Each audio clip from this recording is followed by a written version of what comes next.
I've been getting really deep into video gen with AI, and not in terms of like the Sora video gen or like VO3 video gen, but like with Remotion, with hyperframes. I think we'll talk about it a little bit later, but like I think that is the next industry which is going to be massively, massively disrupted, like software development has been disrupted in the last like year or so. If I highly believe in AI video editing. I've been hoping this would get to the point that it's actually useful for the past 2 years. It just is not there yet.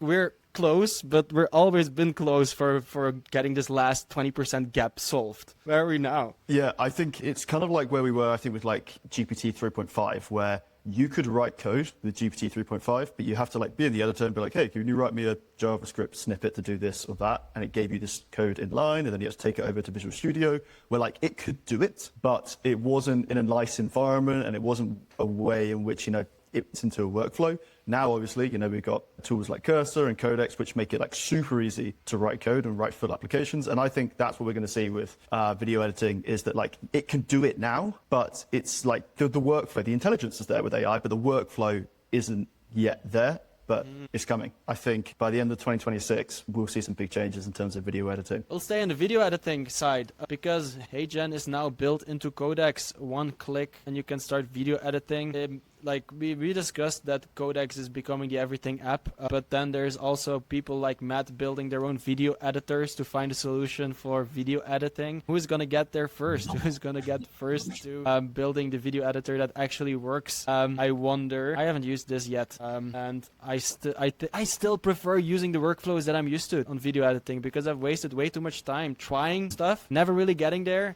And then wasted tokens and time versus like spending 3 hours trying to make something versus would take me 3 hours to do it myself. Matt, you have actually used AI to create your YouTube videos, right? Indeed. Second what you said. I have had to partition my time between doing my work and building the systems to help me do my work.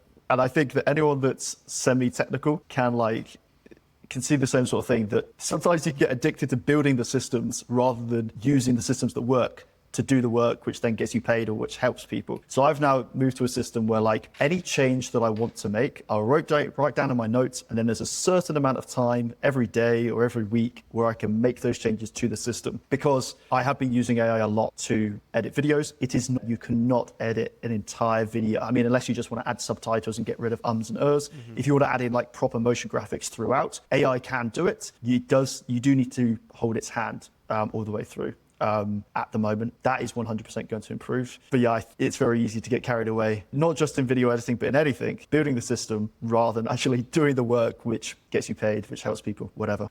Like many startups, how they start is solve a problem for yourself and then productize it. And I think like that's the right route, right? So, but it's, I guess, good that you're finding a good middle ground in terms of not focusing too much of that. But I've never heard someone succeed in building $1 billion startup if they didn't really go all into building that thing. So it's like, what do you actually want? Exactly. I mean, I'm not committing myself entirely. Well, I'm not committing myself at all to building this next gen AI video editor. But yeah, if you would, then that would be all you do, is just tinker on that all day. Yeah, I was going to ask, do you think the way that Riley describes it here, that the next gen video editor is not going to be a standalone video editor like Descript, but it's going to be a video editor that can be plugged into Codex, Claude Code, or Cursor? Like, is that the next generation of tools? Yeah, that's the bit which I don't understand what he's saying. Built-in preview They're like stuff? open source frameworks which Claude or Cursor make use of, but it's not like a plugin.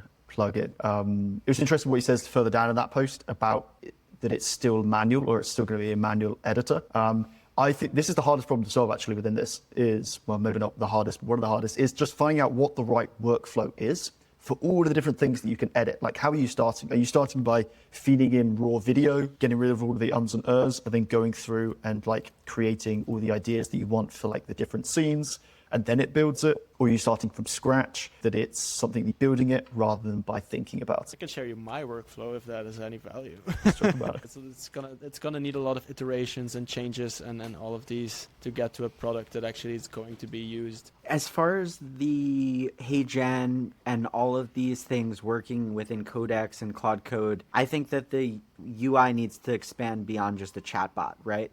multimedia, which is what video editing is all about. Like, you need to be able to see the video and you need to then be able to give feedback. A chatbot today doesn't even let you be able to see the video and play it in the chat. So I don't see how that would be possible. Even if you had the best models in the world, the actual UI of Codex or Claude Code don't even support videos, right? In that chat, and it for sure doesn't work in the terminal. We need to expand beyond Codex and Claude Code just being a chatbot for that world to exist. Have you used Remotion Studio or Hyperframe Studio?